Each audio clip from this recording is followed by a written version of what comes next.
Esta es la segunda parte del libro. Tito 2. Las ancianas asimismo sean reverentes en su porte, no calumniadoras, no esclavas del vino, maestras del bien, que enseñen a las mujeres jóvenes a ser prudentes, a amar a sus maridos y a sus hijos, a ser discretas, castas, cuidadosas de su casa, buenas, sujetas a sus maridos, para que la palabra de Dios no sea blasfemada. Tito 2, 3 al 5. En los últimos años he preguntado a cientos de mujeres, ¿puedes mencionarme las 8 cosas que Dios requiere de una mujer? Que si ella no las hace será culpable de blasfemar la palabra de Dios. La mayoría de las mujeres responden con una mirada vacía. No tienen ni una pista de la respuesta. Dios ordenó que las mujeres ancianas enseñaran solo un mensaje. Se encuentra en Tito 2. La siguiente sección de este libro desarrolla estas 8 cosas importantes. 8 reglas prácticas del juego. Cuando yo era niña, la palabra blasfemia infundía terror a mi corazón. Mis padres eran creyentes nuevos y no sabían mucho acerca de la Biblia, pero por allí alguno de nuestros predicadores pudo meter en mi cabecita el versículo sobre la blasfemia contra el Espíritu Santo. Hasta donde yo sabía, en este tiempo había un solo versículo que contenía esa temida palabra y dice así: pero cualquiera que blasfeme contra el Espíritu Santo no tiene jamás perdón, sino que es reo del juicio eterno. Marcos 3:29. Actualmente, a una edad mucho más madura, la palabra blasfemia aún me causa escalofrío, y así debe ser. En alguna medida, blasfemia es colocarse por arriba de Dios, por lo que dices o por lo que haces. Cuando los fariseos oyeron hablar a Jesús y cómo buscaban un pretexto para matarlo, lo acusaron de blasfemia, haciéndose igual a Dios. Juan 5:18. Este es un libro de mujeres que trata con esposas y madres, así que te has de estar preguntando, ¿qué tiene que ver la blasfemia con nuestro tema? Mucho. Cuando me puse en serio a escribir este libro, mi mente estaba constantemente llena de las Escrituras. Desperté una noche con el pasaje de Tito 2, 3 al 5, dándome vueltas constantes en la cabeza. Allí estaba, acostada, intenté recordar la lista de las 8 cosas que las mujeres ancianas deben enseñar a las mujeres jóvenes. Se me ocurrió en ese momento que Dios me había dado el bosquejo perfecto en esas 8 simples instrucciones. Las ancianas asimismo sean reverentes en su porte, no calumniadoras, no esclavas del vino, maestras del bien, que enseñen a las mujeres jóvenes a ser prudentes, a amar a sus maridos, a sus hijos, a ser discretas, castas, cuidadosas de su casa, buenas, sujetas a sus maridos, para que la palabra de Dios no sea blasfemada. Tito 2, del 3 al 5. La palabra blasfemada cautivó mi atención. Para que la palabra de Dios no sea blasfemada, las mujeres ancianas, y de esas soy yo, deben enseñar a las mujeres jóvenes para que no blasfemen la palabra de Dios. ¿Las madres jóvenes están en peligro de blasfemar? El pasaje dice que sí, no de blasfemar contra el Espíritu Santo, que es el pecado imperdonable, sino de blasfemar contra la palabra de Dios. Aun cuando no sea pecado imperdonable, es algo espantoso que Pablo diga eso acerca de esposas jóvenes. Esta palabra, blasfemar, en este pasaje siempre me había parecido una exageración enfática. ¿Cómo es posible que una mujer esté ocasionando blasfemia contra la palabra de Dios por no ser discreta? ¿Será cierto que una mujer hace que la palabra de Dios sea blasfemada por no obedecer a su marido? ¿Qué sucede si está equivocado? ¿Qué sucede si ella viste un poco provocativa y no tan casta como debe ser? ¿Esto debe ser juzgado como blasfemia? ¿Qué significa ser esposas cuidadosas de su casa? ¿Por qué son tan críticas estas 8 cosas para las esposas jóvenes? como para que el no hacerla sea llamado blasfemia? Mientras estaba en mi cama aquella noche meditando estas cosas, le pedí a Dios que me permitiera vislumbrar un poco de la mente y el corazón de Él respecto a este pasaje para que yo supiera cómo enseñar a las mujeres jóvenes a proteger la palabra de Dios y no sea blasfemada. Él lo hizo y su respuesta me quebrantó el corazón. Jamás pudiera haber imaginado el triste horror que me enseñaría precisamente por qué la palabra blasfemia es la palabra más indicada. Pero primero, examinemos las 8 características una por una que Dios ordena que las mujeres ancianas enseñen a las mujeres jóvenes. Ahora veremos el capítulo 15, ser prudente. Tito 2:4, que enseñen a las mujeres jóvenes a ser prudentes. Ser prudente es cumplir con el deber, ser moderada, con dominio propio, considerada y aprender a tomar decisiones y hacer juicios sabios. Y reinarán en tus tiempos la sabiduría y la ciencia y la abundancia de salvación. El temor de Jehová será su tesoro. Isaías 33:6. Sentido común.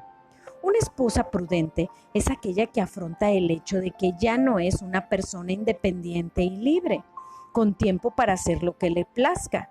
Sabe que el matrimonio es una responsabilidad gozosa, pero también seria. No puede ser caprichosa y frívola. Se compromete a ser la esposa mejor, la mejor madre y administradora del hogar posible. Se convierte en directora general de una gran empresa, de la cual su marido es dueño. Su responsabilidad primordial es lograr que el hogar de su marido funcione armoniosamente. Asume el papel de coordinadora de todos los asuntos. Si el hogar no funciona de manera ordenada, el matrimonio no será gozoso y realizado, como tampoco lo será la crianza de los hijos. Cuando una mujer considera prudentemente las necesidades, el horario, los recursos de su hogar, entonces será una ayuda idónea más eficiente. Esta planeación eliminará la tensión y ayudará a establecer un ambiente pacífico. Son las cosas sencillas de la vida las que pueden destruir un matrimonio y conducir a un amargo divorcio. Pero del lado positivo, es la planeación sencilla de las actividades de la vida la que puede conducir a salud, prosperidad, paz, felicidad, en un matrimonio sano que produce relaciones familiares agradables. Los hombres y los hijos aprecian las buenas comidas, la casa limpia y un ambiente de paz, un refugio en medio de las tensiones de la vida. Imbécil, insensible y descortés. Estimada Debbie, estaba totalmente exhausta ayer cuando mi marido llegó del trabajo. Los niños estaban enfermos. Tengo una niña recién nacida y ella empezaba con fiebre. Él llegó y jamás preguntó cómo me sentía yo ni cómo había estado mi día. Empezó a preguntarme por qué la casa estaba tan tirada y cuándo va a estar la cena ya lista, porque era noche de ensayo de coro y él quería llegar temprano. Fue descortés, insensible e indiferente a mi agotamiento, la enfermedad de los niños y todo lo demás. Fue tan egoísta y me lastimó tanto. ¿Qué se supone que debía haber hecho? ¿Premiar a este imbécil egoísta con su servicio amoroso? Jill.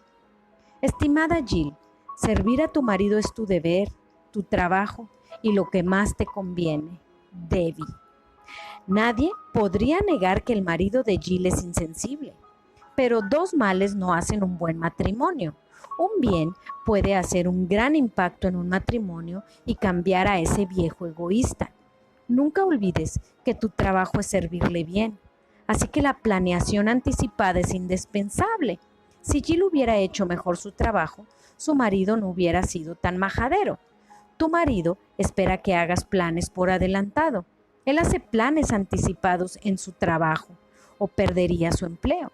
Si hace planes anticipados, se puede evitar conflictos con este y tu marido se sentirá orgulloso de saber que él tiene una mejor esposa que sus compañeros de trabajo. Si consientes a tu marido, con el tiempo llegará a ser más sensible a tu carga, pero tienes que ser un buen soldado y mostrarte fuerte. Yo he tenido muchos bebés enfermos y sé que en ocasiones no es nada fácil, pero si puedes poner en orden la casa, preparar comidas, mantener todo funcionando tan armoniosamente como siempre, como madres frecuentemente nos sentiremos angustiadas por algún niño enfermo. Pero esto no es motivo para descuidar nuestras demás obligaciones. La esposa prudente se pone a la altura de cada circunstancia. La tarea. Aprende a usar la herramienta maravilla de la cocina. La olla eléctrica de cocción lenta. En el momento de escribir esto, es domingo. Esta mañana, a las 8 a.m., coloqué varias pechugas de pollo congeladas y algo de arroz en la olla eléctrica. Agregué agua, apio, chile y condimentos y lo puse a fuego lento. Cuando entramos a la casa al mediodía, la casa estaba llena de un delicioso aroma y la comida estaba lista, excepto por una sencilla ensalada que solo me tomó unos minutos prepararla. Después de comer, agregué algunos condimentos y más agua a la olla eléctrica, que ahora tenía solo un poco de arroz y un poco de pollo con caldo. Este sencillo caldo hirvió a fuego lento toda la tarde y era el platillo principal para nuestra cena esta noche. Cuando estábamos en la iglesia, le pregunté a una de las niñas de 11 años respecto a la preparación de alimentos para su familia de 12 miembros. Si tu mamá te pidiera que pusieras un pollo en una olla eléctrica o 3 pollos en 3 ollas eléctricas con arroz y condimentos cada domingo por la mañana, ¿podrías hacerlo? Su hermana de 12 años se rió y contestó, no sería ningún problema. Simplifica, simplifica, simplifica. Nunca le ofrezcas a tus hijos más de una alternativa para el desayuno. El tener varias opciones solo confundirá el espíritu del niño. Las opciones también dejan lugar para discusiones o descontento. Cuando se desayuna el mismo platillo sencillo todas las mañanas, excepto quizá el sábado, el niño espera con más entusiasmo la oportunidad de desayunar cereal esa mañana especial. Puede ayudar a que tus hijos desarrollen más gratitud y hará que la mañana sea más armoniosa. Un alimento sencillo pero llenador para el desayuno diario de los niños es pan tostado con crema de cacahuate, que se puede servir en una servilleta. La limpieza sería sencilla. Si papá no está en casa para la comida a mediodía, el plan sería preparar el mismo platillo nutritivo para la comida todos los días. Podrías tener una olla eléctrica de frijoles calientes para preparar burritos sencillos todos los días, agregando alguna verdura para variar. Esta comida también se puede servir en un plato de cartón o en una servilleta. Solo una idea para una comida. El domingo por la noche pon frijoles y agua en la olla eléctrica para remojar. El lunes por la mañana enciende el calor bajo. El lunes por la noche asa bistec y hornea camotes para comer con frijoles. Agrega agua de las sobras de frijoles y déjalos cocer a fuego lento toda la noche para usar con ensalada como frijoles refritos. Una hora antes de la comida, lava y prepara algo de lechuga. Pica una cebolla, un chile morrón, 2 tomates para hacer una ensalada, dora 1 kilo de carne molida y deja la mitad de la carne ya cocida en una bolsa de plástico en el refrigerador para espagueti el miércoles. Sazona la otra mitad de la carne y ya cocida, ponla en una bolsa de plástico en el refrigerador para espagueti el miércoles. Sazona la otra mitad de la carne con un sazonador y consérvalo caliente. Prepara la mesa poniendo crema agria, queso rallado, salsa picante, totopos, verduras picadas, frijoles y carne. El miércoles a mediodía, echa a la olla eléctrica la carne molida precocida del sobrante, cebolla, morrones, apios picados o fritos con tomate molido y una lata de pasta de tomate con sazonador para espagueti. Una hora antes de la comida, prepara una ensalada y calienta agua para echar tallarines 10 minutos antes de la comida. El miércoles por la noche, lava la olla eléctrica de cocción y pon a remojar en ella frijol negro. El jueves por la mañana, enciende la olla a fuego lento con el frijol. 2 horas antes de la comida, agrega a los frijoles salchichas ahumadas. Cose suficiente arroz para 2 comidas y sirve los frijoles negros sobre arroz con crema agria, cebolla, tomate picado y queso rallado.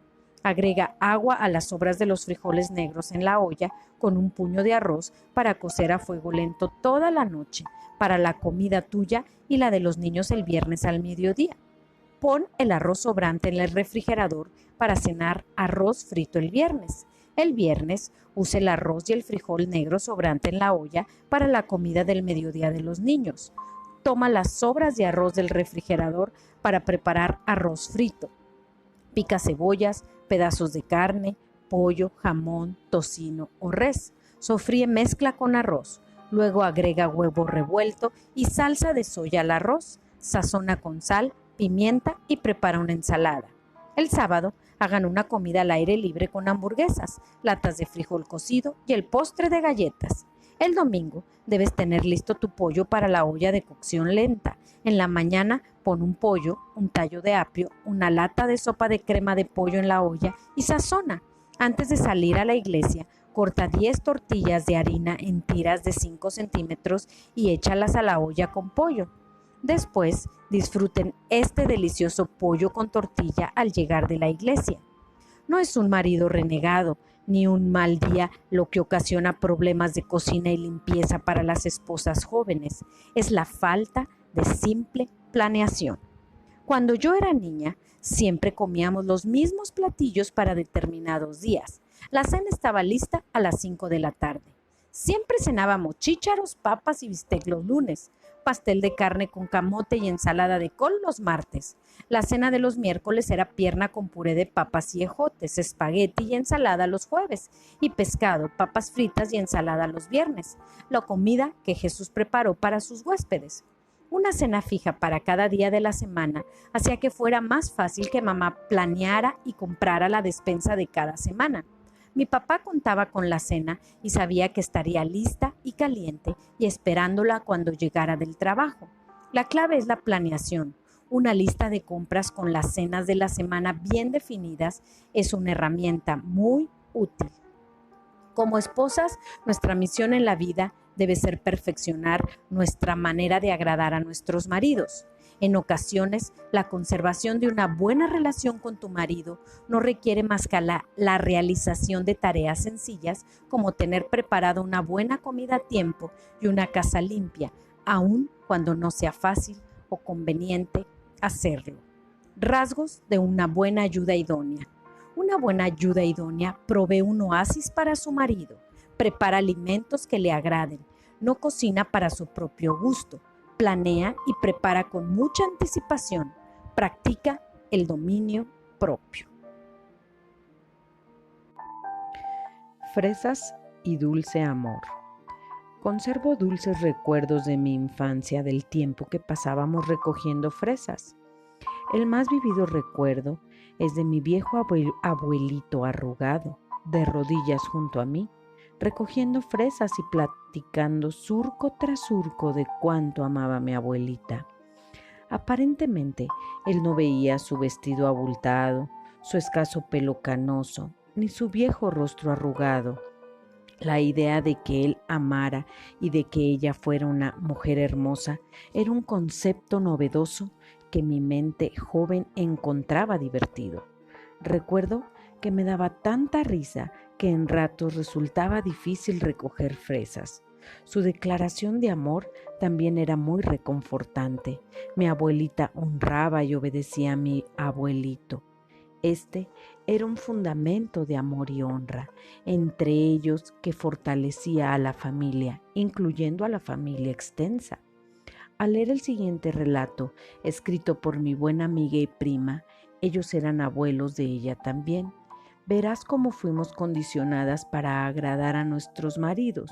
Nos enseñaron a no sentirnos ofendidas y nunca tratar de corregirlos. Si abuelita alguna vez se ofendía, nadie lo sabría, pues se entendía bien que una mujer tiene obligaciones y debe ser prudente en el cumplimiento de ellas. Una mujer sabia siempre evita hacer carga y busca aportar positivamente al matrimonio. Busca maneras de ganar honra y usar el dinero sabiamente. Su marido sabe que es un hombre más rico gracias a su esposa. ¿Qué es una comida fría? Por Freida Leising, prima y amiga de la infancia de Debbie. La vida es tan diferente a lo que era antes. Recientemente varias mujeres estábamos alrededor de una mesa platicando algunas de nuestras primeras experiencias desastrosas en la cocina. Me trajo recuerdos vívidos de mis días de recién casada. Cuando yo me casé, realmente no sabía cocinar nada. Además, mi familia comía estrictamente estilo ranchero, chícharos y pan de maíz. Sigue siendo mi favorito. Jamón, chuletas de puerco, pollo frito, hojas de nabo, etc., mientras la familia de mi marido come una dieta de estilo muy diferente. Nunca olvidaré aquella tarde calurosa. Vivíamos en un departamento atrás de una enorme casa colonial. Teníamos una combinación sala-cocina y un baño. No teníamos aire acondicionado y como vivíamos en el sur, el verano era terriblemente caluroso. Un día bochornoso de verano, trabajé duro para preparar una cena casera para mi marido y la tenía lista cuando él llegó después de un día difícil de trabajo de la construcción. Cuando entró a la casa, estaba sudoroso y acalorado. Miró la comida y dijo desilusionado: «Hoy no es día para comida caliente, es un día como que se necesita una comida fría». Mi corazón se sintió aplastado. Yo misma estaba acalorada y sudorosa y me había matado sirviéndole de la mejor manera posible. Yo nunca había oído siquiera de una comida fría. ¿De qué estás hablando? En esta etapa de mi vida, un tomate relleno de atún o una ensalada de pollo eran totalmente desconocidos para mí.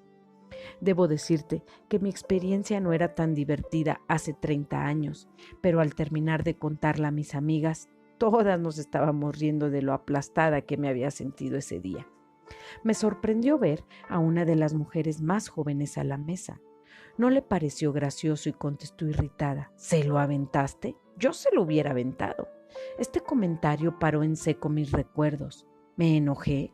Sentí ganas de aventarle la comida en la cara. Sinceramente, no recuerdo que haya ocurrido eso. Sí recuerdo haberme sentido lastimada y triste, pero mi pensamiento más apremiante era que tenía que aprender a preparar comidas frías. Cuando yo me casé, mi nombre cambió a señora Leising. La vida de él, su programa y sus deseos llegaron a ser las mías. Yo consideraba que mi matrimonio era mi carrera por el resto de mi vida y tenía intenciones de triunfar en eso. Si a él no le gustaba la comida que yo preparaba, en lugar de negarme a volver a cocinar, quejándome que era imposible darle gusto, aprendí a cocinar alimento que a él le gustaba. Yo solo quería y estaba decidida a agradarle, y descubrí que en realidad no era tan difícil darle gusto. A la mayoría de los hombres es fácil darles gusto. Recientemente oí que alguien dijo que lo único que necesita un hombre es alimento, sexo y respeto, y estará bastante contento. Definitivamente que esa es una simplificación excesiva, pero por experiencia sé que estas cosas son las necesidades básicas, rudimentarias de todo marido. Así que he trabajado desde esa perspectiva durante casi 33 años. Mi meta sigue siendo agradar a mi marido. Me complace decirte que él se deleita conmigo. Yo estaba decidida a ganarme su deleite. Más madura, más sabia y aún muy enamorada. Freida. La mujer sabia no deja que su espíritu se agite por pequeñeces. Con un espíritu callado y apacible busca mejorar todas las cosas. Reflexionando sobre: ¿fue agradable al Señor que Freida procurara preparar alimentos que le gustaran a su marido? ¿Hubiera sido pecado responder con enojo o resentimientos? ¿Te hubiera gustado agradar a tu marido si él hubiera manifestado ingratitud tan insensible? ¿Crees que su marido solo estaba tratando de ser cruel?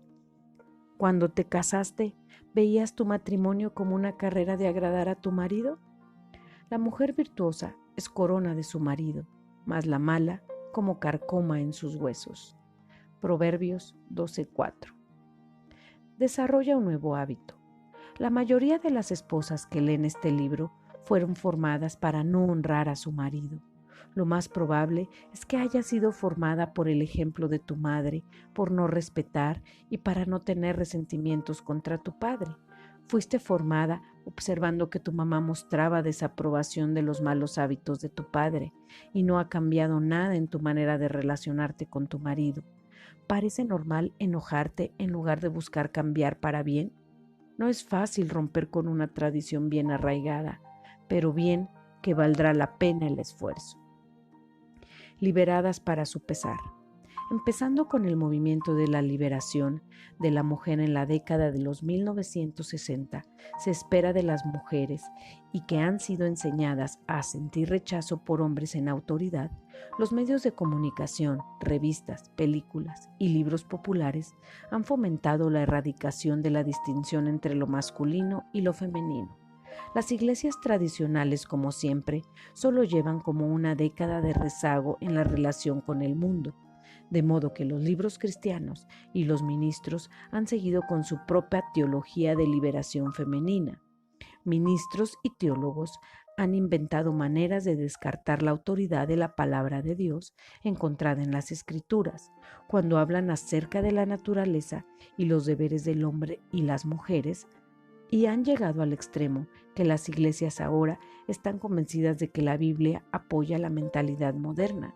Cuando yo era niña, nadie en nuestra familia extensa podía recordar un divorcio en ninguno de los dos lados de la familia, incluyendo muchos tíos, tías, primos y abuelos. Tampoco había un caso de violencia doméstica. En los últimos 50 años, todo esto ha cambiado de manera dramática.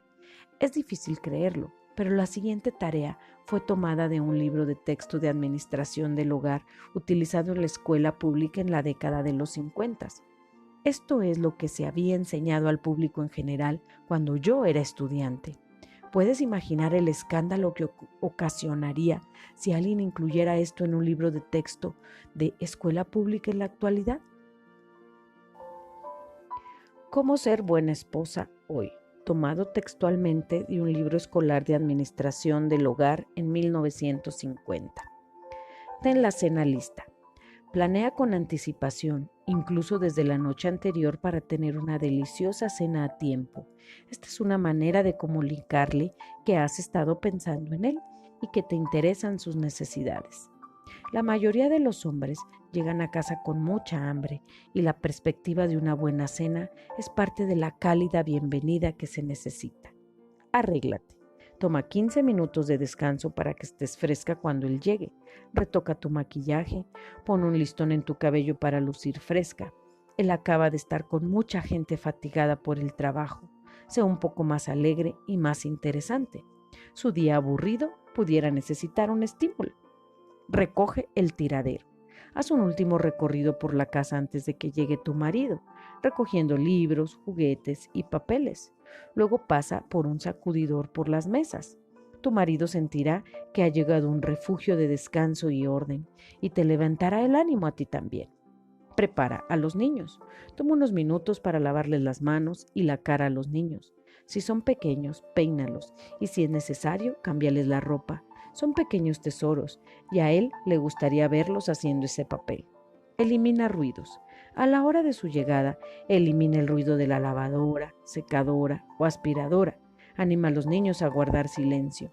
Muestra gusto de verlos. Salúdalo con una cálida sonrisa. Cosas a evitar. No lo recibas con problemas ni quejas. No te quejes si ha llegado tarde a cenar. Considéralo una pequeñez en comparación con lo que él hubiera podido pasar ese día. Ponlo cómodo.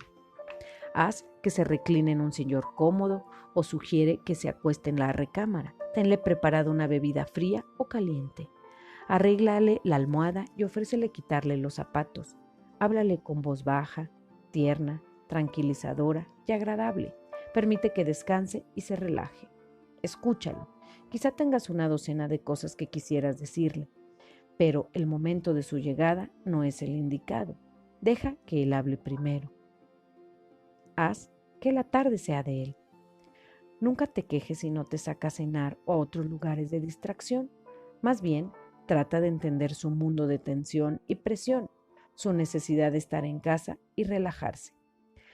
La meta: trata de hacer de tu hogar un lugar de paz y orden, que tu marido pueda renovarse en cuerpo y espíritu. ¿Te das cuenta de lo que ha sucedido en los últimos 50 años? Todo estudiante adolescente aprendió una cosmovisión conservadora que era más bíblica en su perspectiva de lo que las iglesias enseñan hoy. La mujer sabia adapta su vida a la de su marido.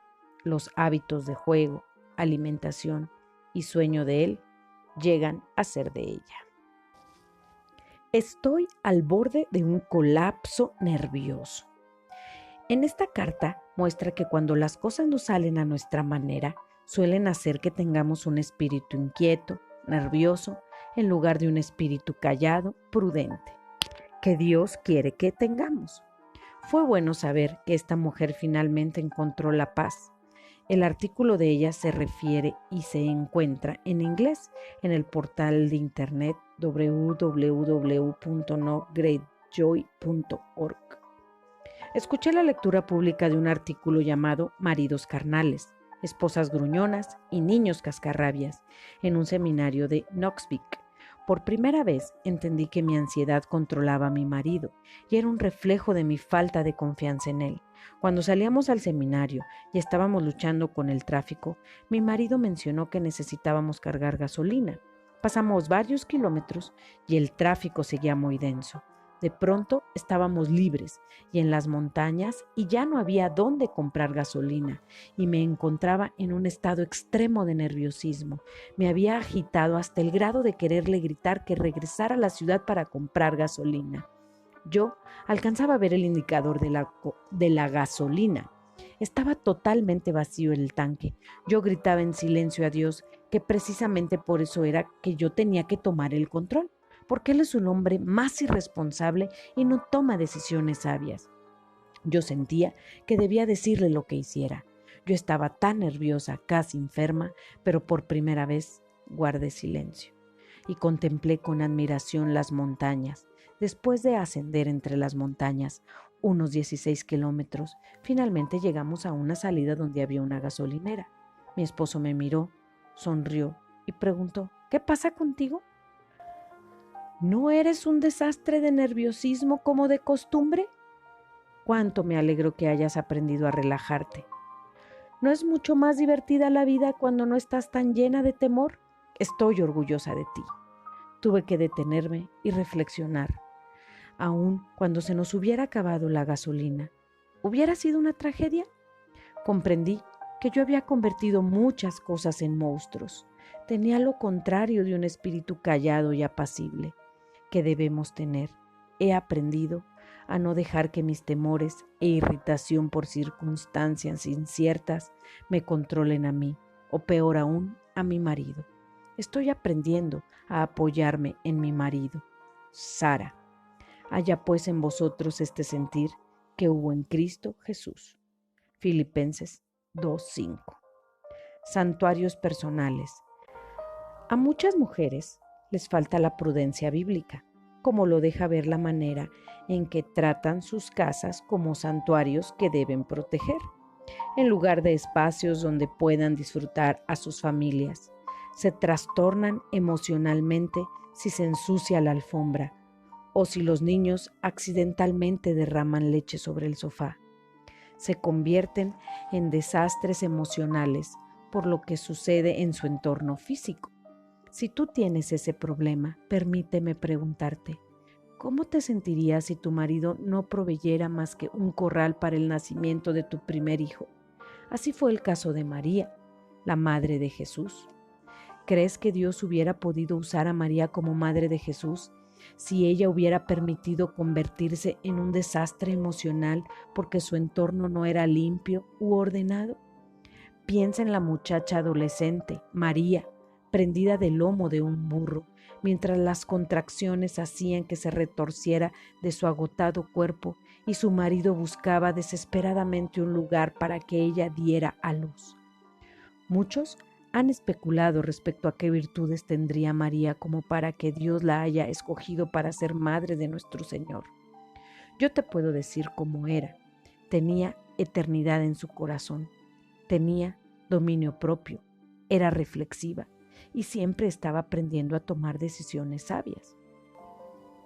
Cuando una mujer joven aprende a ser prudente, no vivirá para las satisfacciones inmediatas y temporales, apreciará aquellas cosas que perduran por la eternidad. Mamá y papá del monte, por Rebecca Pearl, edad 16 años, abril 1991. Hay tanto que hacer, tantos pendientes, el trabajo nunca se acaba y el quehacer no es nada divertido. Nadie agradece tu trabajo, no hay ningún salario, solo, ¿qué hay de cenar? No hay elotes con arroz. Trapeas y barres, sacudes y sacas brillo, luego te asomas a la sala. ¿Y qué es lo que ves? Sus zapatos en el piso, su abrigo en la silla, su trasero en el sofá y sus pies en el aire. Así que te quitas tus zapatos y avientas tu escoba. Le cierras un ojo al viejo para que te haga un lugarcito. Por esto, mi papá y mi mamá tienen un matrimonio feliz.